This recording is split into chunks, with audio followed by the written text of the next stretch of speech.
Hello, welcome back. Today I'm back at the Riverside Cemetery in Denver, Colorado. It is the oldest operating cemetery here in Denver. We're going to be looking for the grave of Barney Ford, an escaped slave who became a wealthy entrepreneur and civil rights pioneer in Colorado. So I'll tell you about his story and we'll go look for his grave.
Alright, all the snow has melted and it's a little muddy out here, but it's a really cool cemetery.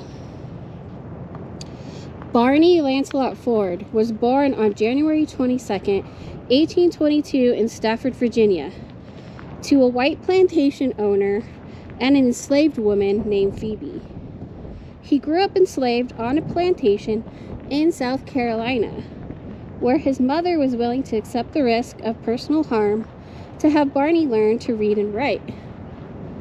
At the age of 17, Barney escaped slavery, making his way to Chicago via the Underground Railroad.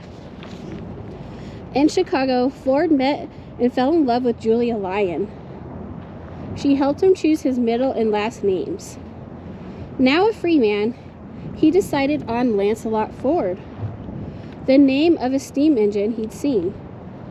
The two married in 1849. They had two children, a boy named Louis Napoleon and a girl named Sadie. Ford worked as a barber and actively supported the Chicago abolitionist and Underground Railroad efforts. During that time, he met and worked with Henry Waggoner, a correspondent for the Frederick Douglass paper based in Rochester, New York. Waggoner became a close friend of Ford's. Their strong friendship and a shared belief in the importance of political involvement formed the bedrock of their contributions to the African American community in Colorado several years later. In 1851, Barney and Julia ventured to California with the intent of prospecting for gold. They boarded a ship in New York City and sailed around the tip of the continent. Traveling across land would be too great of a risk for an escaped slave and his wife. They never made it to California. Instead, they settled in a town in Nicaragua, where Ford opened the United States Hotel and Restaurant. He did very well, but his business was destroyed in the ensuing Civil War. Additional businesses he acquired in nearby towns were also destroyed by fire or storms over the next few years. Yet Ford persisted. In 1860, Ford left for Colorado to prospect for gold and was one of the first people to arrive in the gold-rich deposits above Breckenridge. He and his party discovered a claim that was rightfully theirs. At the time, Colorado law prohibited black men from owning homesteads or mining claims. In the middle of the night, they are viciously chased away by law enforcement, who destroyed their supplies and threatened their lives. Ford and his family then moved to Denver and opened a barbershop and restaurant on Blake Street. In 1862, he's able to buy the building for $673, which is equivalent to about $43,370 in 2020. The Great Fire of April 1863 spread throughout the business district of the city and destroyed his barber shop. He replaced the building with a new, larger building to accommodate the People's Restaurant, a bar, and a barber shop. It offered luxuries like fresh oysters, lemons, and Havana cigars. The businesses opened on August 16, 1863. It became so profitable that Ford was able to pay off his entire $9,000 loan, which is equivalent to $189,170 in 2020, just 90 days after opening.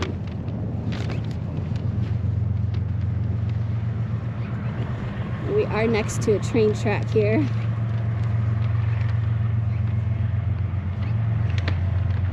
I might let this train go by a little bit.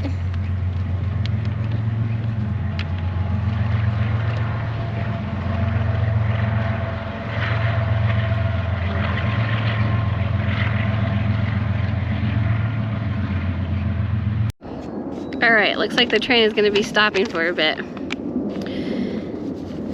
So Barney, he became the 14th highest earner in the city the following year, due to his income of $4,673, which is equivalent to $77,323 in 2020. Ford acquired the nickname of Black Baron of Colorado by 1865, making his income from fortunate investments in mines, as well as successful restaurants and a barber shop. By the 1870s, Ford had become one of the wealthiest men in Colorado. He purchased the Sargent Hotel in downtown Denver in 1872 and renamed it Ford's Hotel. He built 2 inter-ocean hotels. The first one was built in Denver at Blake and 16th Street and was completed in 1874. Designed in Second Empire style, it was the city's finest hotel at the time. He leased it to Howard Chapin. The second inter-ocean hotel was built in Cheyenne, Wyoming, after which he faced bankruptcy due to losses at that hotel and other businesses, as well as ramifications of the Panic of 1873.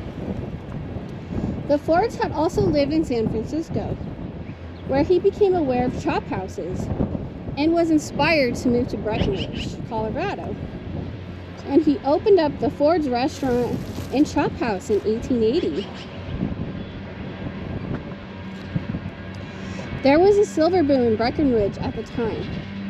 Ford restored his fortune due to the money earned from the restaurant, as well as his investments. He built a 5-room house in 1882 that ultimately became the Barney Ford House Museum.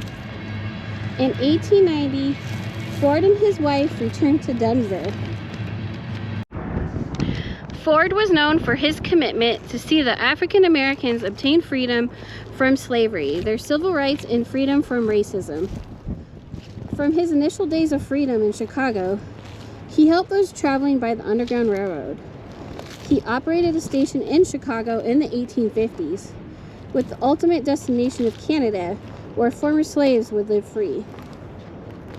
When Colorado sought admission as a state in 1865, Ford went to Washington, D.C. and lobbied to hold off admitting the state until all males could vote.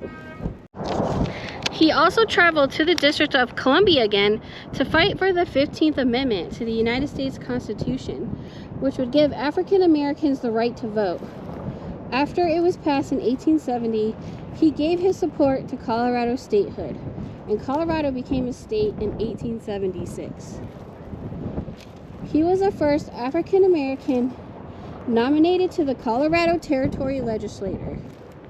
He served 1 term in the Colorado General Assembly.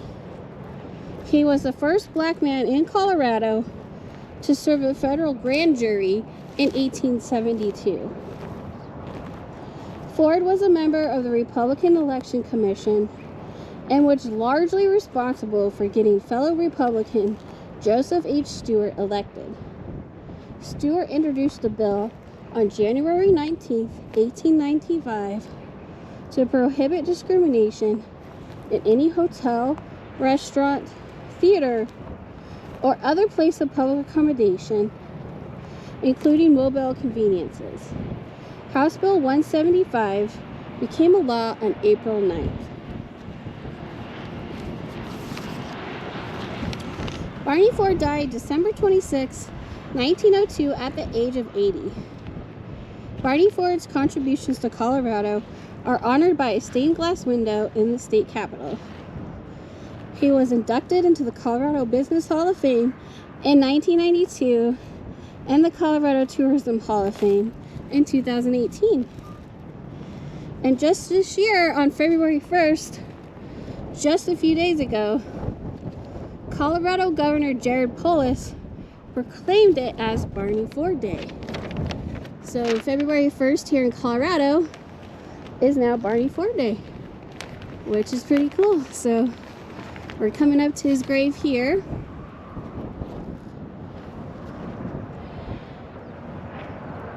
I don't know if you can read that.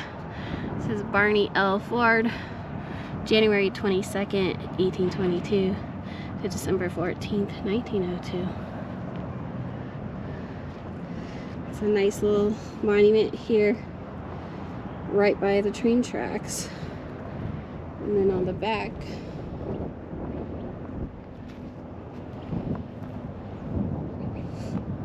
there is a Louise Ford. July 2nd, 1860 to March 10th, 1904. So I believe this is one of his sons.